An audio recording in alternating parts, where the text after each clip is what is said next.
Hello दोस्तों, आपका स्वागत है हमारे यूट्यूब चैनल पर। तो आज हम इस वीडियो में डिस्कशन करने वाले हैं इंटरस्टेशियल वायर के बारे में। तो देखिए, इंटरस्टेशियल वायर्स जो होता है इसको हम साइट्स से भी बोलते हैं, ठीक। तो चलिए हम इसे बारी बारी से समझते हैं। इसमें 4 टाइप्स के वायर्स होते हैं। The occupied space left between the particle are called interstitial sites wire.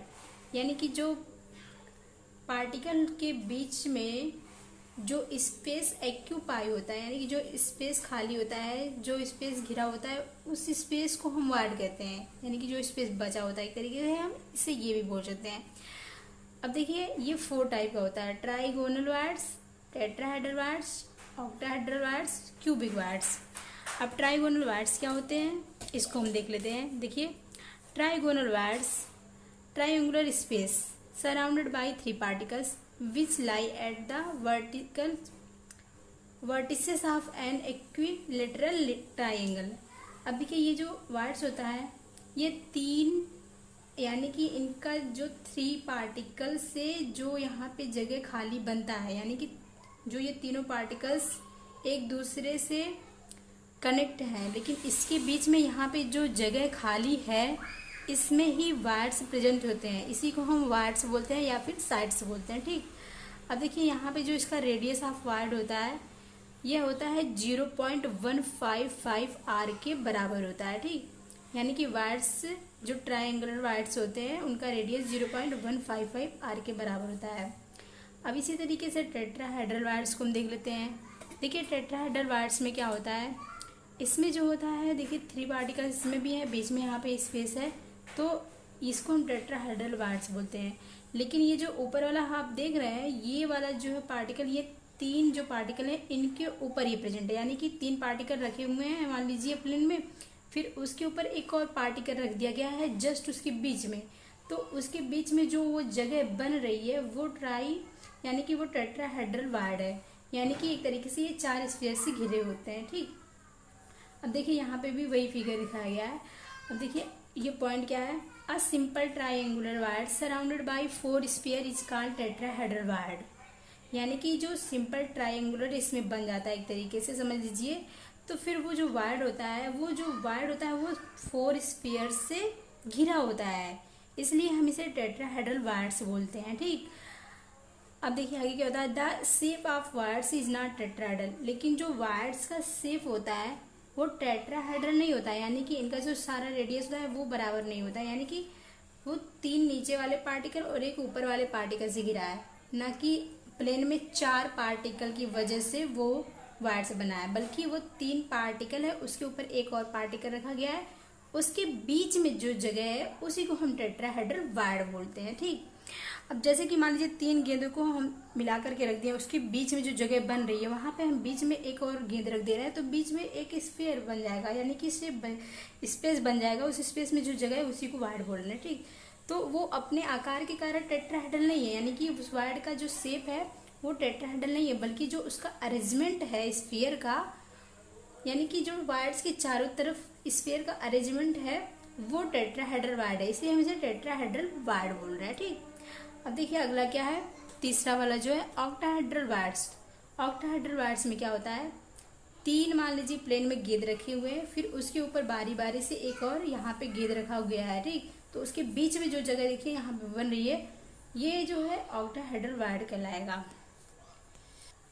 अब देखिए यहाँ पे क्या होता है, 2 triangular wires with opposite vertices surrounded by 6 particles is called octahedral wires. जैसे कि देखिए 3 पार्टिकल्स ये हैं, तो इनको हम इस तरीके से अरेंज कर दे रहे हैं और इनको इस तरीके से अरेंज कर दे रहे हैं। अब इसके बीच में देखिए जो जगह बना है यहाँ पे, इसी को हम ऑक्टाहेड्रल वायर बोल रहे हैं, ठीक। तो इस तरीके से ऑक्टाहेड्रल वायर का अरेंजमेंट होता है, यानी कि वो 6 पार्टिकल से घिरे होते हैं। यानी कि 2 ट्राइंगल वायर्स देखिए 2 तरह का, पहले 2 ट्राइंगुलर वायर्स हैं, उनको एक दूसरे के वर्टिसेस के अपोजिट रखा गया। देखिए यहाँ पे ट्राइंगल बन रहा है, ये भी बन रहा है, ठीक। तो इनका जो अरेंजमेंट किया गया है वो अपोजिट वर्टिसेस में किया गया है।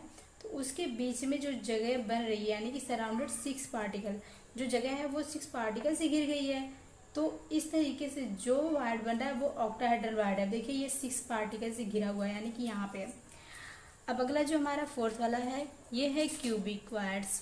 क्यूबिक वार्ड्स में क्या होता है, देखिए this type of ward is surrounded by 8 spheres which occupy all the 8 corner of the cube. अब देखिए जो क्यूबिक वार्ड होता है ये सबसे सिंपल होता है। इसमें क्या होता है, जैसे कि क्यूब का स्ट्रक्चर होता है घन का, तो उसके जो पार्टिकल्स होते हैं वो कॉर्नर पे होते हैं, यानी कि 8 कॉर्नर हो गया इसमें, 1 2 3 4 5 6 7 8। तो इस तरीके से 8 कॉर्नर यहाँ पे हो गया, ठीक। अब 8 कॉर्नर के बीच में यहाँ पे एक और स्पेस खाली है, यानी कि ये जो यहाँ पे जो स्फीयर है, यानी कि जो भी ये जगह खाली है, स्पेस है, तो ये इन 8 स्फीयर से घिरा हुआ है, जिसके कारण इसे हम क्यूबिक वार्ड बोलते हैं। तो ये हमारा हो गया 4 तरीके का वार्ड। तो दोस्तों अब हम बढ़ते हैं इसके अगले पॉइंट की तरफ, जिसमें हम लोकेशन ऑफ वार्ड देखेंगे। देखिए यहाँ पे हम ये देखेंगे कि लोकेशन जो है, यानी कि जो वार्ड्स है उसका लोकेशन कहाँ पे होता है। तो देखिए यहाँ पे जो ऑक्टाहेड्रल वार्ड्स है इसका फिगर बनाया है हम लोग। तो देखिए ऑक्टाहेड्रल का फिगर ये है, ठीक। अब हमें पता है कि यहाँ पे जो ये देखिए इसका एड्ज सेंटर्ड है, ठीक। तो एड्ज सेंटर्ड के बीच में हम इसे देखेंगे यहाँ पे। तो देखिए यहाँ पे not shared by other unit cell, यानी कि ये जो होते हैं ये अदर यूनिट सेल से शेयर्ड नहीं होते हैं, ठीक। तो 1 octahedral voids is present at the body centred, यानी कि ये बॉडी सेंटर्ड में, क्यूब के बॉडी सेंटर में प्रेजेंट होते हैं। And 1 octahedral void is present at each edge centre of the cube. Edge centre का मतलब इनकी भुजाओं सेंटर पे।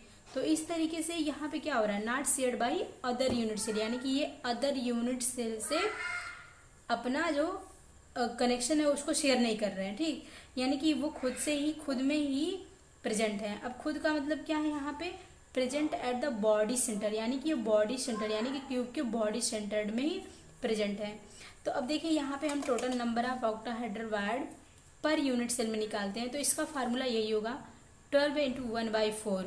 अब 12 कहाँ से आया है, 12 जो यहाँ पे है, देखिए इसका जो एज सेंटर पे प्रेजेंस है यहाँ पे जो पार्टिकल्स 1 2 3 4 5 6 7 8 9 10 11 और एक हमारा यहाँ पे होना चाहिए 12, ठीक। तो यहाँ पे इस तरीके से ये हमारा बन गया है।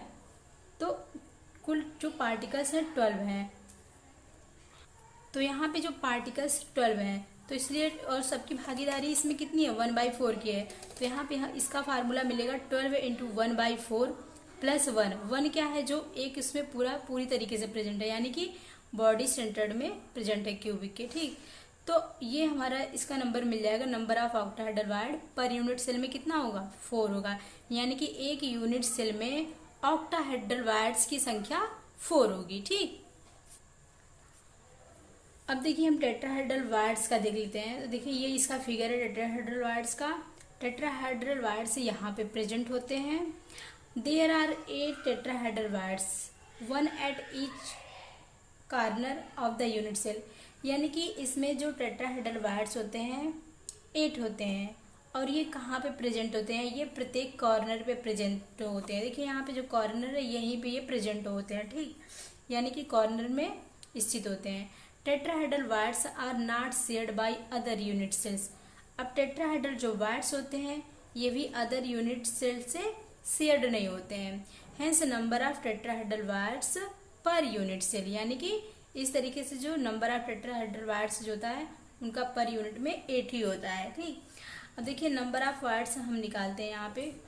देखिए यहाँ पे क्या होता है, if there are n particle per unit cell then number of octahedral void equal to N, number of tetrahedral voids equal to 2n। यदि हम सिंपल यूनिट सेल में देखेंगे तो n की वैल्यू 1 रख देंगे। तो इस कंडीशन में देखिए जो यहाँ पे Vp इक्वल टू 1 मिलेगा और Vt इक्वल टू 2 मिल जाएगा। तो देखिए यहाँ पे जो n इक्वल की वैल्यू आ जाएगी, यहाँ पे n आ जाएगा और यहाँ पे 2n आ जाएगा। तो इस तरीके से सिंपल यूनिट सेल हमें मिल जाएगा। और बॉडी सेंटर्ड यूनिट सेल में यदि हम वार्ड्स की संख्या देखेंगे, यानी कि यहाँ पे देखेंगे ऑक्टाहेड्रल और टेट्राहेड्रल की दोनों की, तो यहाँ पे देखिए ये जो हमारा है ऑक्टाहेड्रल और टेट्राहेड्रल, और यहाँ पे देखिए क्या है बॉडी सेंटर्ड यूनिट सेल, तो यानी इक्वल टू 2 रखेंगे तो यहाँ पे VOA यानी कि ये जो है void of octahedral equal to 2 मिलेगा, void of tetrahedral equal to 4 मिलेगा। अब यहाँ पे n इसकी वैल्यू आ जाएगी, यहाँ पे 2 आ जाएगी यानी कि 2n। अब इसी तरीके से फेस सेंटर्ड यूनिट में भी होता है, तो इसमें जो वॉइड ऑफ ऑक्टाहेड्रल 4 होंगे, वॉइड ऑफ टेट्राहेड्रल 8 होंगे, तो इसमें जो n इक्वल टू 4 आया है यानी कि यहाँ पे भी n की वैल्यू यानी कि इसका जो वॉइड ऑफ ऑक्टाहेड्रल यहाँ पे n रखा गया, यहाँ पे इसका 2n रखा गया है। ठीक, अब देखिए आगे क्या होता है, साइज ऑफ वॉइड हम देख लेते हैं कि साइज ऑफ वॉइड किस तरीके से निकाला जाता है, किस फार्मूले को अप्लाई करके। तो देखिए यहाँ पे size of void Inn express in term of radius of sphere which can be accumulated in the voids, यानी कि ये जो होते हैं ये इसके बीच में ही प्रेजेंट होते हैं। अब इसमें जो बीच में यहाँ पे जो जगह है, इसमें जो वायर्स है, इस वायर्स का यहाँ से इसके और भी बीच में जाके हम यहाँ से इसका रेडियस लेंगे, यानी कि स्फीयर का रेडियस लेंगे, तो ये इसी को प्रेजेंट करता है। अभी हम आगे देखते हैं कि इसमें कौन सा फार्मूला अप्लाई करते हैं। तो देखिए अब यहाँ पे साइज ऑफ ऑक्टाहेड्रल वायर्स को देख लेते हैं। तो यहाँ पे जो ये 4 स्फीयर से घिरा हुआ है वायर्स, इन सब का रेडियस लेंगे और हम पाइथागोरस प्रमेय से अप्लाई करेंगे। तो यदि हम सब की वैल्यू रख करके सॉल्व करेंगे तो स्मॉल r की वैल्यू जो आएगी 0.414 के बराबर आएगी। ठीक, तो चलिए हम इसे समझ लेते हैं कि आखिर r की वैल्यू कैसे निकालते हैं स्मॉल r की। तो देखिए ये BC जो है ये जो हो गया 2r के बराबर हो गया। यहाँ पे एक r ये है, एक r ये है, दोनों को जोड़ेंगे तो 2r का whole square plus r plus small r। अब देखिए ये जो है BC का यानी कि B AB का है, तो r प्लस स्मॉल r का होल स्क्वायर प्लस r का होल स्क्वायर। अब यहाँ पे 4r square equal to 2r plus small r का होल स्क्वायर। अब यहाँ पे 4r square upon 2 equal to r square plus small r square plus 2r के बराबर हो जाएगा। यहाँ पे ये क्या हो जाएगा, यहाँ पे 2 से 2 हम यहाँ पे काट देंगे यानी 2 2 4, तो 2r square equal to 2r square plus small r square equal to 2r small r। अब देखिए इसकी वैल्यू यदि हम सबकी कैलकुलेट करेंगे तो ये जो आ जाएगा √2r, यानी कि ये जो हो जाएगा, ये फार्मूला किसका होता है, r प्लस r का होल स्क्वायर का है, तो ये 2r √2r के बराबर हो जाएगा। ठीक, तो इस तरीके से स्मॉल r की वैल्यू जो आएगी, हम यदि पूरे को कैलकुलेट करेंगे तो यहाँ पे small r equal to 2r √2 minus 1, small r equal to 41414 minus 1 into r, small r equal to 0.414 capital R। अब इसी तरीके से स्मॉल r इक्वल टू क्या हो जाएगा 0.414 r के बराबर हो जाएगा।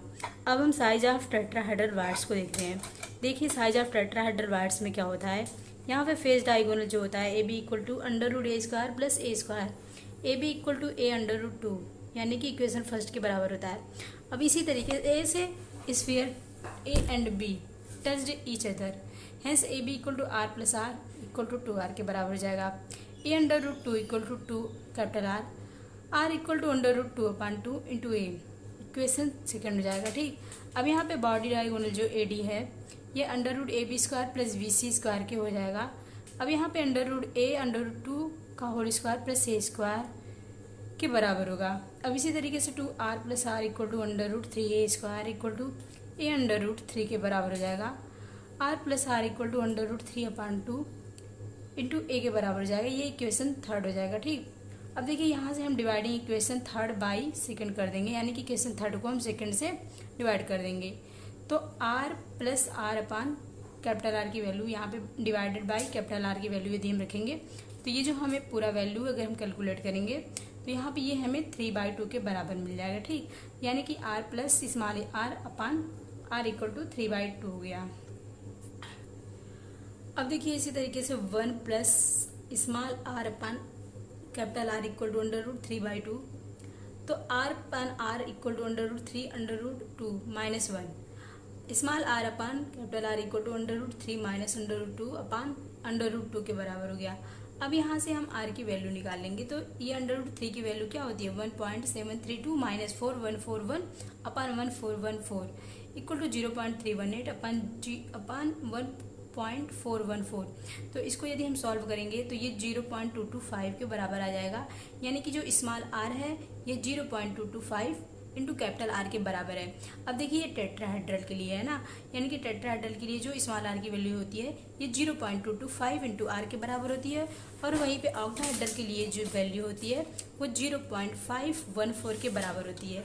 तो आशा करती हूँ दोस्तों आपको यहाँ पे इंटरस्टेशियल वायर्स के बारे में अच्छे से समझ में आ गया होगा। तो धन्यवाद दोस्तों, मिलेंगे नेक्स्ट वीडियो में, तब तक के लिए आप लोग पढ़ते रहिए और अपना ख्याल रखिए।